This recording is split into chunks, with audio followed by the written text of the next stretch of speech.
大家好，我是汤医师，欢迎回到我们的健康卫教频道。今天这一集影片，我们要来深入聊聊肝脏这个对人体至关重要的器官。为什么今天要专门花时间来讲肝脏呢？因为人一旦到了中年或者步入老年，最害怕的就是身体突然倒下。而在所有的突然倒下的案例里，肝病，特别是肝癌，是最让人措手不及，也最令人遗憾的。大家可能在新闻报道里，或者在身边的亲戚朋友当中，都听过类似这样的故事。某一个人平时看出气色红润，说话中气十足，能吃能喝，甚至连感冒都很少的，身体看似非常硬朗。结果呢，突然有一天觉得右上腹有点闷痛，或者只是觉得最近胃口不太好，去医院做个详细检查，一查竟然就是晚期肝癌。很多人拿到那张诊断书的时候，真的感觉像是晴天霹雳，天都要塌了。他们会哭住问医生：“医生，我身体平常这么好，怎么一查就是晚期啊？为什么一点征兆都没有啊？”这其实就是肝脏这个器官最可怕，但同时也是它最伟大的地方。在医学上，我们给肝脏起过一个外号，叫做沈默的器官，或者是哑巴器官。这是因为我们的肝脏实质内部并没有分布痛觉神经，哪怕它已经累得千疮百孔了，哪怕它已经长了肿瘤了，只要肿瘤没有大到顶住外面的肝包膜，它都不会撼疼，它依然在默默地帮你解毒，帮你消化，帮你储存能量。它不喊疼，大家就误以为它没事，这就是最大的误区。所谓的病从口入，在肝脏身上体现得淋漓尽致。大家现在日子过得好了，生活水平提高了，谁家顿顿不是好菜好饭？可是恰恰就是我们习以为常的这些好菜好饭，甚至是一些我们自以为是节俭养生的好习惯，正在一天一天一刀地损毁我们的肝脏。被肝病盯上的人多半都有3个共同的饮食习惯。今天这集影片，我就把这3个习惯给大家讲得清清楚楚、明明白白，大家一定要提早预防。我知道很多中老年朋友不怕自己吃苦，就怕给儿女添麻烦。如果您不想让肝脏提前报废，不想以后躺在病床上让儿女把屎把尿，那这3个习惯您必须得知道，而且必须得立刻改掉。接下来我们就一个一个把它们揪出来。第一个最伤肝的习惯是高脂饮食，它可以说是很多台湾家庭餐桌上的常客，也是很多人觉得是享福的象征。这里面其实包含了2层意思，一个是爱吃肉、爱吃油，另一个是爱吃剩菜。我们分开来讲，因为这2点点点致命。首先是无肉不欢油，多不坏菜。我们这一辈人年轻时候大多是苦过来的，记得我们小时候，一年到头也就是过年能吃顿好的。那时候谁要是炒菜油放多了，那得被大人骂败家。所以现在经济条件好了，那是真想把以前亏欠的嘴巴给补回来。无肉不欢成了很多老年朋友的标配。早上1根油条，中午1盘卤蹄膀，晚上再来个姜丝炒大肠。炒素菜的时候也觉得油多不坏菜，油放少了不香啊。各位朋友，嘴巴吃过瘾了，可您想过肝脏的感受吗？大家吃进去的脂肪它是怎么消化的呢？它不是直接变成肉肠在身上的，它得先通过肝脏分泌胆汁来消化，然后分解后的脂肪酸还得回到肝脏去处理，去打包，然后运送到全身。如果您天天大鱼大肉，这就好比给肝脏这个物流中心每天送来了几万吨的货物，肝脏根本处理不过来。处理不过来怎么办？这些油就只能堆在肝脏的仓库里。干细胞本来是红润紧致的，现在里面塞满了黄油油的脂肪滴，这就形成了大家体检报告上最常见的3个字：脂肪肝。很多朋友一看到脂肪肝，那是相当淡定，哎呀，这年头谁没个脂肪肝啊？这是富贵病，不用治，吃点清淡的就好了。大错特错，这句话不知害了多少人。我要非常郑重地告诉大家，脂肪肝是肝脏癌变的第一步。您试想一下，如果您的肝细胞里塞满了油，这个细胞还能正常呼吸吗？还能正常工作吗？时间久了，这些油会氧化，会产生毒素，直接把肝细胞给毒死。这时候肝脏就开始发炎了，这叫脂肪性肝炎。发炎了就要修复，修复就会结疤，就像咱们皮肤上受了伤会留疤一样。肝脏上一结疤，它就变硬了，这叫肝纤维化。如果这时候您还不忌口，还在胡吃海塞，这些疤痕越来越多，肝脏就彻底硬了，表面像个癞蛤蟆皮一样坑坑洞洞，这就是肝硬化。一旦到了肝硬化，离肝癌真的就只有一步之遥了。有一个非常惊人的数据，大家一定要记住了，脂肪肝患者将来得肝硬化和肝癌的概率是普通人的150倍。150倍啊，朋友们，这可不是买乐透，这是在拿命赌博啊！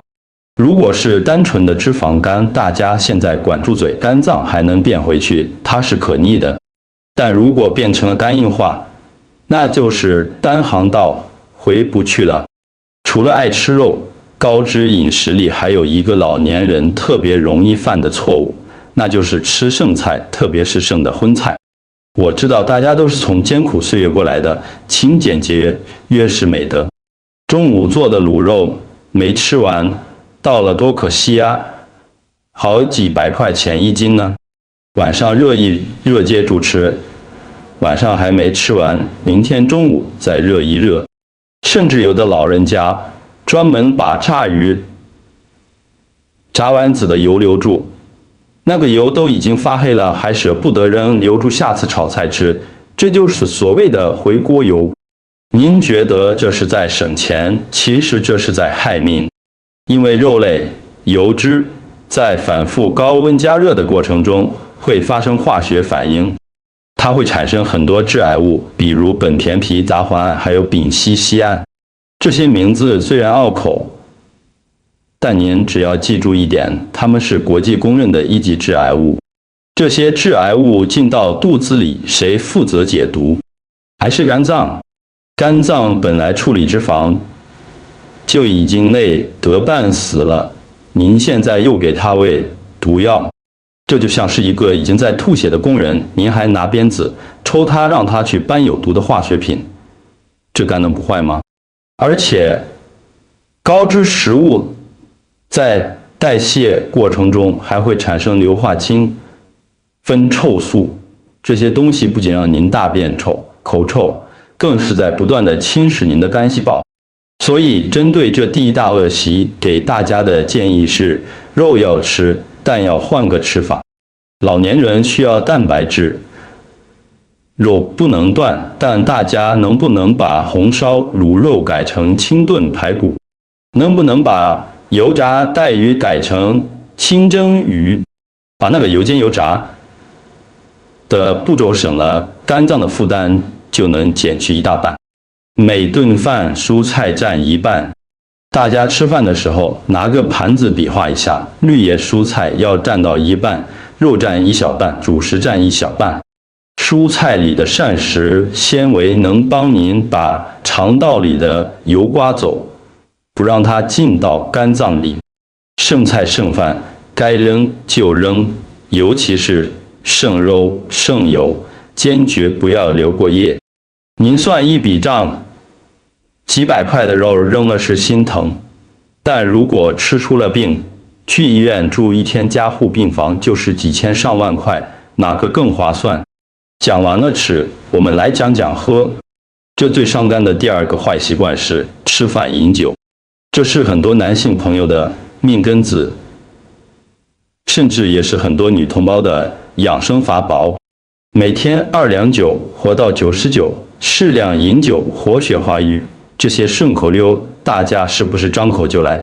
很多老年朋友跟我辩论，汤医生，我又不喝醉，我就吃饭的时候喝那一小杯，这能有什么事？我看隔壁王先生喝了一辈子，不也挺好？好，今天我们就来彻底扒一扒酒精的皮，看看它到底是不是无辜的。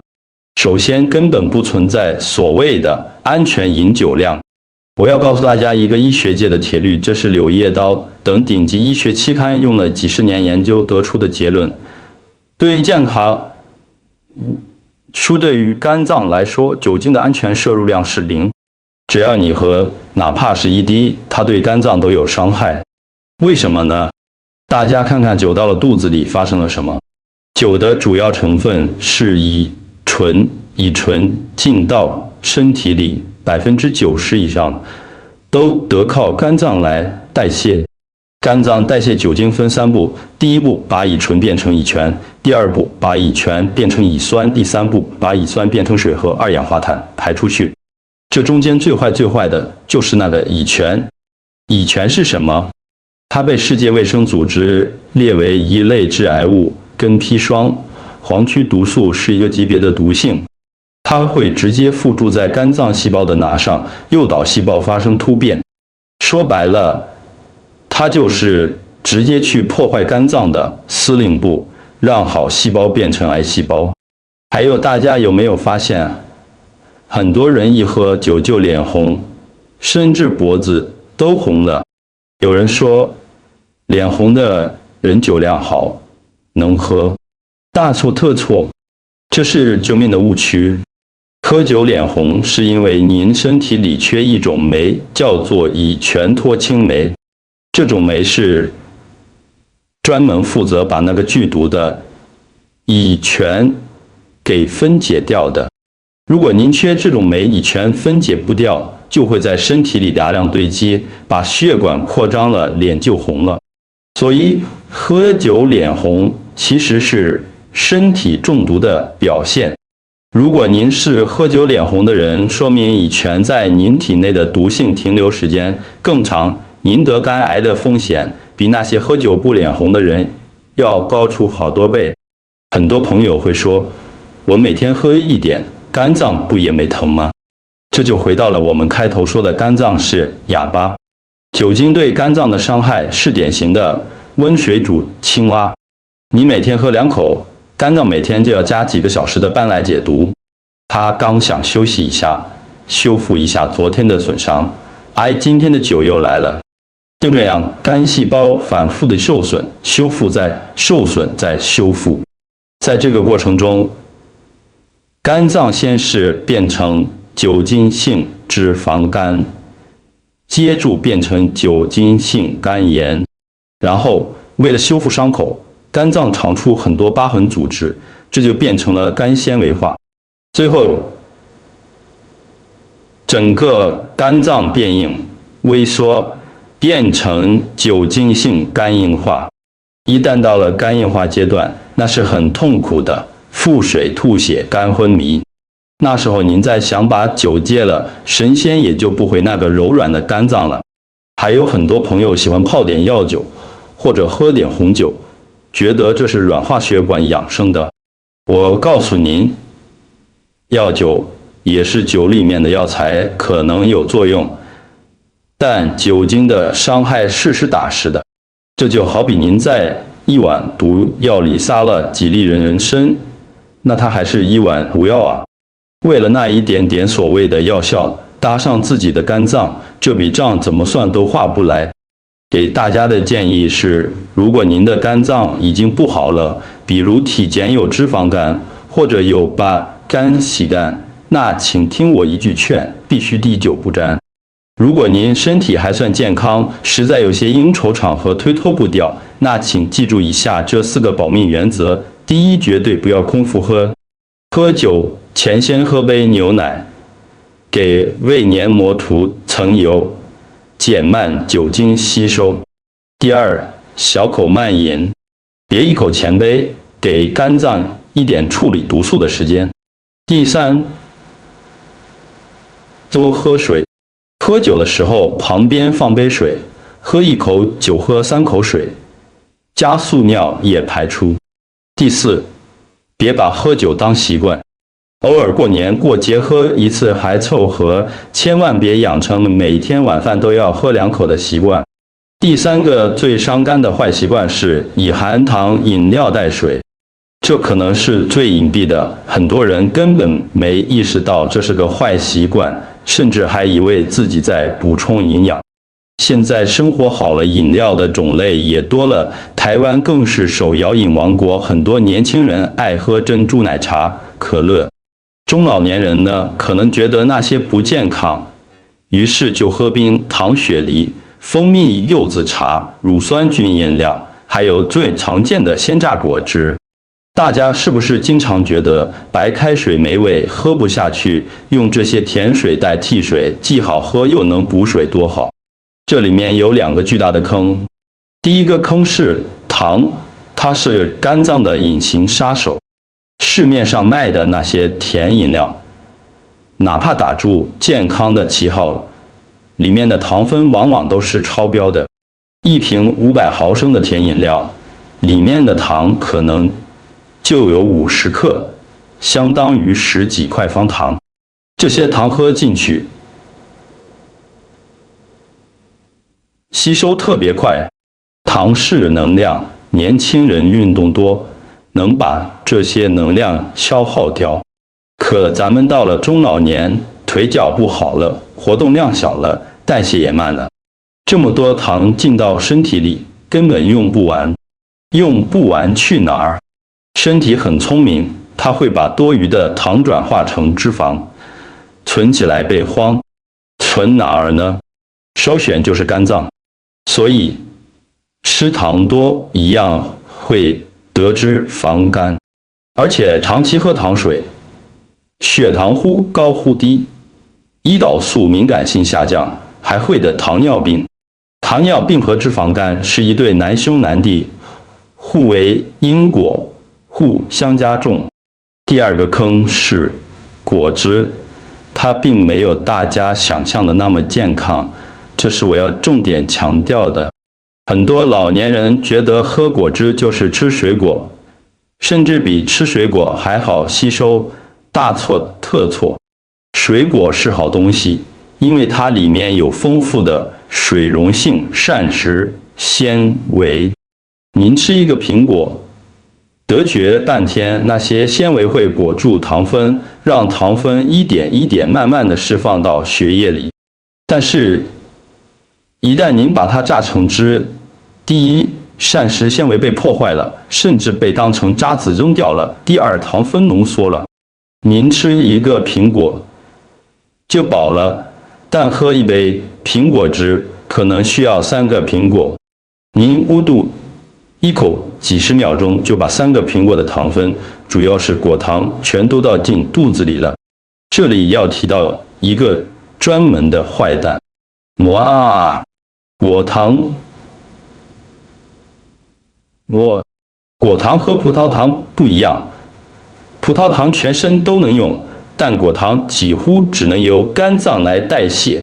大量的果糖瞬间涌入肝脏，肝脏会懵的，它处理不过来，就会直接把果糖转化成脂肪，沉积在肝脏里。现在的科学研究已经证实了，过量摄入果糖是导致非酒精性脂肪肝的重要元凶。2023年，美国医学会杂志发了一篇大文章，调查了近10万人，跟踪了20多年，结果发现，哪怕每天只喝一杯含糖饮料，女性患肝癌的风险就增加了85%，患慢性肝病死亡的风险增加了68%。这是多么可怕的数字！除了爱喝饮料，还有一个坏习惯就是喝水太少。很多老人怕上厕所麻烦，或者没有喝水的意识，一天到晚等到嗓子冒烟了才想起来喝一口。水是我们身体最好的清洁剂，也是肝脏最好的稀释剂。肝脏解毒产生了很多废物，需要通过胆汁、通过尿液排出去。如果您身体缺水，血液就粘稠，毒素浓度就高，肝脏的工作环境就变得恶劣。所以，为了保肝，大家得学会喝水。第一，把饮料戒了，不管是奶茶还是超市卖的果汁，能不买就不买。如果孙子孙女喝，您也别跟住凑热闹。第二，水果要吃，不要喝。有牙的就直接啃苹果，吃橘子；牙口不好的可以用汤匙刮住吃，或者打成泥吃，尽量把膳食纤维吃进去，别光喝汁。第三，白开水是最好的药。中老年人每天建议喝1500毫升到1700毫升的水，大概就是我们平时那个矿泉水瓶3瓶的样子。第四，学会品水，别一次喝一大缸，要少量多次，每过1小时喝几口。第五，给水加点料。如果实在觉得白水难喝，咱们可以泡点枸杞、菊花、决明子，或者放2片柠檬，这些都是中医里养肝明目的好东西，既有味道又健康。这不比那些甜水强10000倍吗？讲了这么多，可能荧幕前的您心里有点打鼓。哎呀，这3个习惯我好像都占了，而且占了几十年了，我的肝是不是已经没救了？朋友们，别慌，肝脏虽然容易受伤，但它也是人体里再生能力最强的器官。只要还没到肝硬化晚期，只要您从今天开始改，肝脏是有机会慢慢恢复的。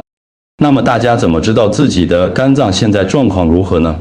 除了去医院体检，大家平时洗澡照镜子的时候，可以留意一下下面这4个求救信号。第一，看手掌，看看您的大拇指和小拇指根部那个大鱼际、小鱼际的位置是不是红彤的，有很多红色的斑点，用手指按一下变白，松手马上又变红，这叫肝长，是肝功能受损的表现。第二，看身上，看看您的前胸、脖子、肩膀或者手臂上有没有那种红色的点点，周围有很多细小的血丝发散出来，像个小蜘蛛一样。用笔尖按住中间的点，血丝就消失了，这叫蜘蛛痣，也是肝脏对雌激素灭活能力下降的标志。第三，看脸和眼，照镜子看看眼白是不是发黄，脸色是不是变得灰暗、发黑、没有光泽，这叫肝病面容，这都是肝脏出了问题的信号，也就是我们常说的黄疸症状。第四，感觉身体最近是不是老觉得累，怎么睡都睡不醒，是不是刷牙老出血，是不是右上腹隐作痛？如果中了这其中的一条或几条，别拖，赶紧去医院挂个号，查个肝功能指数，做个腹部超音波。这2个检查花不了多少钱，但能买个安心，能救您的命。好了，各位朋友，今天的分享就到这里了。影片有点长，但我真的是希望能把道理给大家讲透。最后，我们再来复习一遍今天的重点，请大家一定把它记在脑子里。第一点，不良的吃喝习惯是诱发加重肝病及肝癌的关键因素。第二点，最伤肝的3个饮食习惯是：1. 高脂饮食； 2. 吃饭饮酒； 3. 以含糖饮料代水。第三点，身体的3大求救信号，大家可以对照自查：1. 肝长，手掌大，小鱼际发红，按压变白； 2. 蜘蛛痣，胸口、颈部出现红点及发散血丝； 3. 黄疸眼白发黄，脸色灰暗。第4点，保护好肝脏，给大家3点建议： 1. 管住嘴，少吃肥肉油炸，蔬菜占一半，坚决不吃剩菜剩油。 2. 断掉酒，只要有肝损基础或健康隐患，必须滴酒不沾。3、多喝水，戒掉饮料和果汁，每天喝1500到1700毫升白开水或淡茶，如枸杞、菊花茶。各位朋友，年纪大了，自己要照顾好自己，把身体养得棒棒的，这是给自己最好的晚年礼物。如果您觉得今天分享的内容有用，请转发给您的老朋友们，大家一起健康长寿。我们下期再见。